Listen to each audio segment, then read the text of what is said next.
Siren फिर से बज चुकी है। ईरान की तरफ से मिसाइल अटैक लॉन्च किया गया है। हम इस वक्त सेंट्रल इसराइल में हैं और यहाँ से हम देख रहे हैं कि लोग जो हैं लगातार दौड़ रहे हैं और जोरदार मिसाइल अटैक जो है वो किया गया है अभी फिर से सेंट्रल इसराइल पर।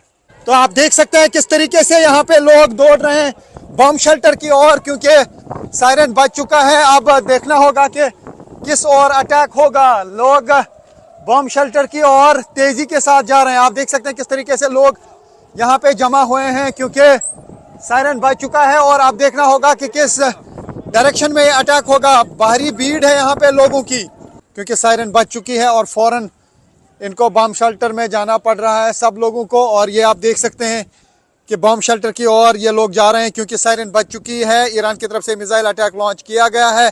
बार बार जो है अटैक्स लॉन्च किए जा रहे हैं ईरान की तरफ से। आप देखिए कि किस तरीके का सन्नाटा छा जाता है यहाँ पर।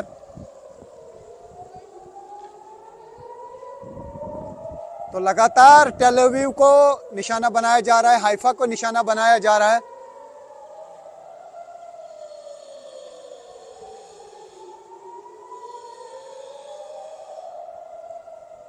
तो यहाँ पे ये देख सकते हैं आप मिसाइल इंटरसेप्ट किया गया है यहाँ पे और लोग लगातार जा रहे हैं यहाँ पे बॉम्ब शेल्टर्स में। और ये देख सकते हैं आप ये बार बार जो है इंटरसेप्ट किया जा रहा है मिसाइल्स को। ये आप लकीरें जो देख रहे हैं तो यहाँ पे मिसाइल्स को इंटरसेप्ट किया जा रहा है।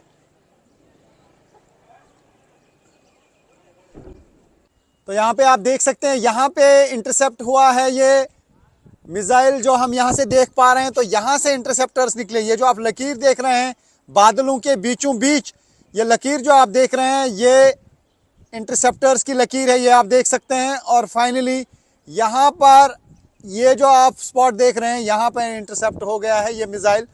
लगातार जो है मिसाइल अटैक ईरान की तरफ से लॉन्च किए जा रहे हैं। तो अभी ईरान की तरफ से बार बार अटैक किया जा रहा है। लगातार जो है मिसाइल्स दागे जा रहे हैं ईरान की तरफ से अलग अलग जगहों पे। मैं इस वक्त सेंट्रल इसराइल में हूं और अभी यहाँ पे एक मिसाइल अटैक किया गया और काफ़ी सारे धमाके आसमान में सुनाई दिए। उसका मतलब है कि क्लस्टर बॉम्ब्स थे वो, क्योंकि जब एक वॉरहेड में क्लस्टर बॉम्ब्स होते हैं तो काफ़ी सारे धमाके हो जाते हैं और उसके बाद पता चलता है कि कहाँ कहाँ पे ये अटैक हुए हैं। अब लोग जो हैं बॉम्ब शेल्टर से बाहर आ रहे हैं क्योंकि मिसाइल अटैक हो चुका है और हमने आसमान में साफ तरीके से देखा कि किस तरीके से इंटरसेप्ट करने की कोशिश की गई इस मिसाइल को। लेकिन अगर क्लस्टर बॉम्ब्स होते हैं वॉरहेड में तो फिर इंटरसेप्ट करके भी वो बॉम्ब सारी जगहों पे फैल जाते हैं। तकरीबन 7 से 8 किलोमीटर के एरिया में वो अलग अलग जगहों पे वो बॉम्ब जो है गिर जाते हैं, उसकी वजह से तबाही हो जाती है।